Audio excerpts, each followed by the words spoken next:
the police were infiltrating protest groups, and one of the groups that they infiltrated was London Greenpeace. We now know that there was also information being passed between the police and McDonald's and vice versa. And wow, I mean, because it went deep, because some of these people, police infiltrators, went on to have relationships with women.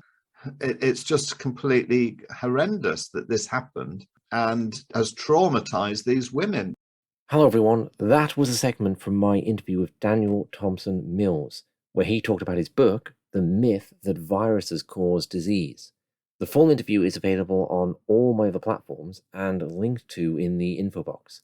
In the segment I'm about to play, Daniel is talking about his time working as a lawyer in the McLibel trial and the tactics the police used to protect the McDonald's corporation.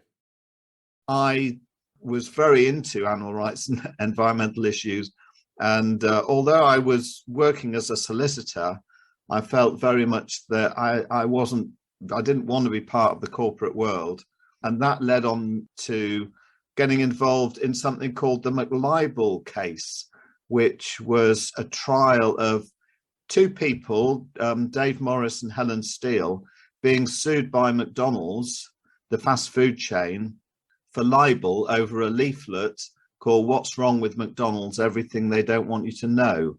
I sort of got involved in helping the two people being sued and actually became the manager of the campaign for that.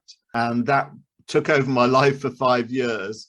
And I certainly in that time, my politics moved very much into anarchist, and I saw in great detail how corporations operate, and all of that was being examined in minute detail in the trial, which became the longest trial in English legal history in the end. So that's it in a nutshell. And after that, people who had been involved in McLibel and were also generally involved in the activist scene in the late 90s there, we went on to set up a low impact permaculture community in a woodland. And I lived there for 18 and a half years. So, yeah, that's my progression in a nutshell. Just let me ask you a little bit about McLibel, because that was a big news story at the time. It involved Keir Starmer as a defence lawyer, didn't it, who went on to be leader of the Labour Party. And I wonder what kind of practices did you see corporations, in this case McDonald's, engaging in, and also the state? Because I know that Helen Steele is one of the ladies who had a relationship with a man who turned out to be an undercover police officer and was therefore engaging in less than consensual sexual relations, saying this became a big scandal in Britain for the undercover police. And it's kind of strange the way the police seem to be, or well, maybe, I don't know, would you say the police were really out to protect corporations by infiltrating more kind of left-wing groups at that time? Well, let's start by looking at McDonald's and what they were doing. So they sued over a leaflet called "What's Wrong with McDonald's? Everything They Don't Want You to Know." And that was a leaflet produced by a small anarchist group in London. And it was being handed out outside McDonald's stores, but only in very small numbers. But McDonald's just did not like any criticism of them whatsoever. Actually, the leaflet was choosing McDonald's really as a particularly well-known example of how multinational corporations work as a whole. So really, it was a criticism of multinational corporations.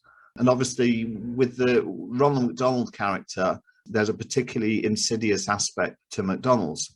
So the leaflet covered all aspects of their operations, from the unhealthiness of their food, although they promote it as nutritious, how they hook children in through the Ronald McDonald character and Happy Meals and all that sort of thing, and get them to pester their parents to, go to McDonald's. The environmental aspects through all the disposable packaging that's produced. And it also went on to discuss rainforest destruction, destruction of tropical forests for beef rearing, etc., and how the workers are treated through low pay and McDonald's being anti-union. So it went across, these criticisms went across the board. Now McDonald's, they sued or threatened to sue anybody who dared criticize them, even from Prince Philip and The Guardian down to student unions groups.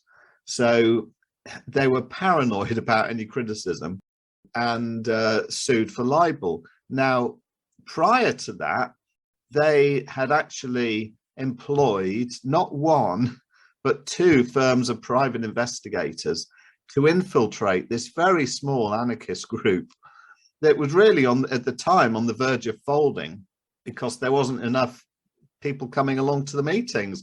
But all of a sudden, these new people were coming along and actually kept the group going, bizarrely enough. And all this came out later, actually, in the trial.